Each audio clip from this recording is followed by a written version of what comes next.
Nah, tapi kalau dilihat dari stylenya, kalau kita tahu kan, Habaib itu kan biasanya menggunakan gamis, pakai rida, terus pakai sorban gitu kan. Tapi kok ini beda sendiri gitu loh. Padahal sama di jalur dakwah juga gitu kan. Iya. Cuman pakai hoodie, terus pakai sneakers, pakai celana jeans. Kenapa nih kok berbeda gitu, Beb?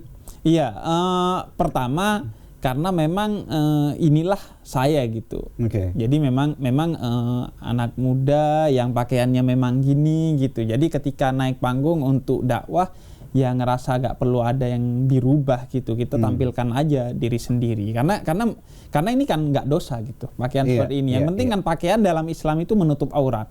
Menutup auratnya mau pakai jubah, mau pakai hoodie, mau pakai apapun, oke, nggak ada masalah. Gitu. Wajar. Gitu. Wajar. Nah, yang kedua kebetulan ketika saya mulai dakwah di YouTube 2 tahun yang lalu, kok ini malah cocok dengan style media sosial yang rata-rata penontonnya itu anak muda gitu. Jadi anak muda tuh ngerasa, wah ini ustadz gue nih, cocok nih pakaiannya sama, celananya sama, stylenya sama, bahasanya pun saya sesuaikan sama bahasa anak muda, sehingga kemudian mereka merasa terwakili oleh saya gitu. Dan ini sebenarnya ya kalau kita mau merujuk ke Nabi Muhammad tuh emang gitu juga. Jadi Nabi Muhammad itu kan menyebut murid-muridnya tidak sebagai murid atau santri, tapi menyebutnya sahabat. Dan duduknya Nabi Muhammad itu selalu berusaha sama tingginya dan sama rendahnya dengan sahabatnya, sejajar, egaliter gitu. Nah, saya mencoba mengikuti. Jadi saya membayangkan ya kalau kita mau mengikuti Nabi Muhammad, karena segmen dakwah saya adalah media sosial, YouTube, dan pendengarnya adalah anak muda, ya disesuaikan gayanya gini gitu. Tapi masih muda kan? Iya, itu kan relatif. Tadi udah di-declare loh bahwa masih muda gitu, jadi mengikuti stylenya anak muda juga kan? Ya kita, yang penting ini sih, bahasa dan pikirannya muda lah. Nah itu dia, itu yang paling penting sebenarnya. Tapi Beb, Anda tertarik tadi kan di awal Antum kan ngomong bahwa Antum itu dakwah lewat tulisan juga sebagai seorang penulis, lewat YouTube juga, terus dakwah secara ceramah juga gitu kan. Sebenarnya mau dikenal sebagai apa sih? YouTuber kah, penulis kah, Habib kah, atau apa? Sebenarnya sih basicnya adalah penulis. Saya 13 tahun menulis gitu, dari SMA udah menulis di media, baik media cetak dulu, kemudian sekarang di media online. Nah makanya nama akun YouTube saya juga Jeda Nulis. Iya, Jeda Nulis. Jadi itu awalnya adalah karena tulisan saya kok mulai sedikit yang membaca.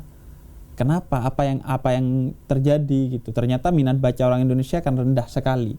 Bahkan disebutkan nomor 2 terendah di dunia minat baca kita. Dan itu menurut saya masuk akal sih, karena gini, di Jepang itu orang di trotoar ketika jalan sambil baca buku. Di Indonesia di perpustakaan mereka pacaran.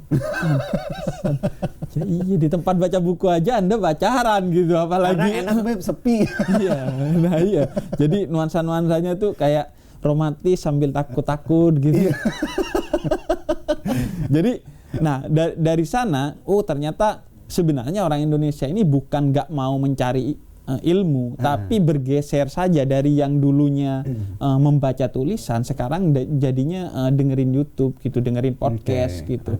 Nah dari sana makanya saya geser gitu, kontennya dari apa yang saya tulis, kemudian saya sampaikan di YouTube dalam bentuk audio video, dan ada penyesuaian di bahasa lah. Berarti memang Antum nih adaptif ya sama lingkungan, sama keadaan sekarang gitu kan? Iya, adaptif. Karena misalnya kalau Maulid Nabi tahun lalu gitu, saya kan diundang 1 bulan penuh di Kalimantan. Iya. Nah itu ceramah di panggung pengajian betul. Ya. Nah saya jadi sedang cosplay jadi Habib beneran pada saat cosplay. Itu. jadi kan lagi jadi Habib beneran gitu. Nah itu ya saya pakai sarung, pakai serban gitu.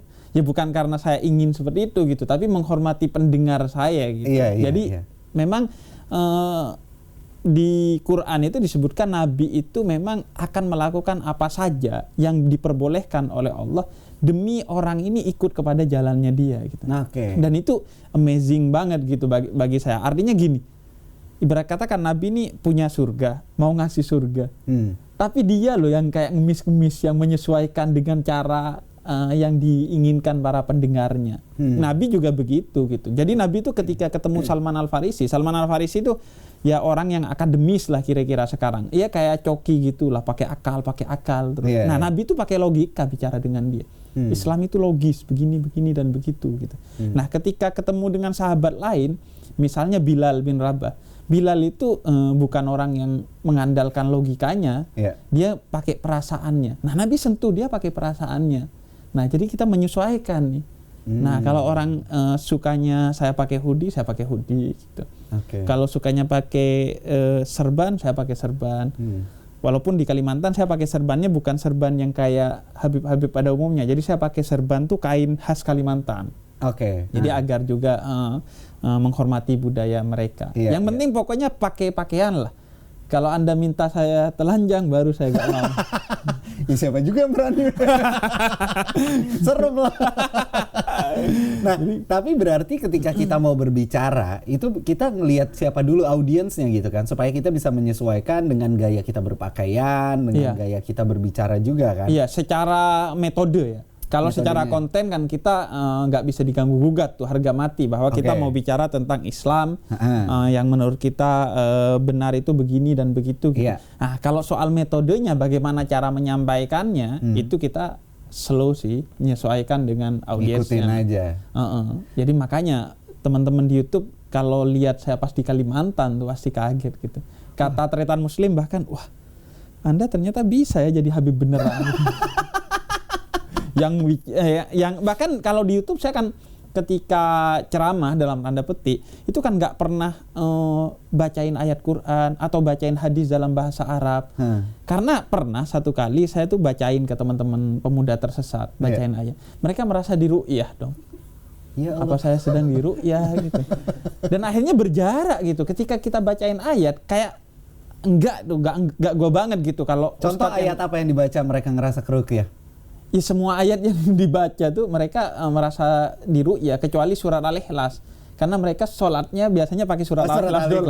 Ini di sini ada nggak yang ngerasa keruqyahnya? Ada lagi janjian di sini. jadi karena takut terbangun jarak akhirnya dengan mereka, ya udah saya nggak bacain ayat gitu. Biasanya cuma langsung sampaikan point of view-nya. Oh itu kalau Islam tuh begini. Tapi kalau di sana yang masuk full ayat gitu. Full ayat, yang pertama masuk ngecek mic dulu. Duk. Oh, pokoknya stylenya Habib benar gitu lah ya. Duk. Bismillahirrahmanirrahim. Iya, salah. Alhamdulillah. Wassalatu wassalamu ala rasulillah gitu. Iya.